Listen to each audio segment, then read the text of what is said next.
9 may xotira va qadrlash kuni oldidan yoshlarni vatanga muhabbat va sadoqat ruhida tarbiyalash, qurolli kuchlarimizga bo'lgan ishonchlarini yanada oshirish maqsadida ma'naviy-ma'rifiy tadbirlar tashkil etilmoqda.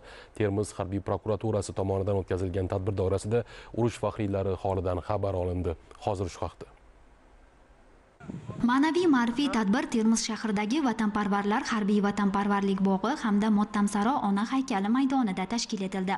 Unda so'z olganlar dastlab vatanimiz tinchligi, xalqimiz osoyishtaligi yo'lida jon fido qilgan yurtdoshlarimizning ezgu ishlarini yod etishdi.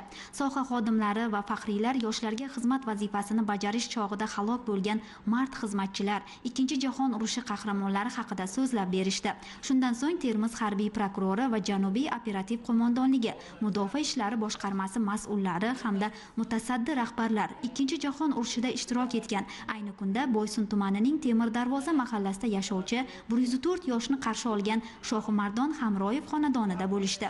Nuroniy otaxon vatan ozodligi yo'lida mardonavor kurashgan qahramonlarimizdan biri. Bugun 100 yosh bilan yuzlashgan otaxon farzandlari, nabiralari ardog'ida. Qahramonimiz urush voqealarini yodga olib, ko'rgan kechirganlarini so'zladi. Bugungi Dorilomon kunlarning qadriga yetish kerakligini aytib, ezgu niyatlar bildirdi.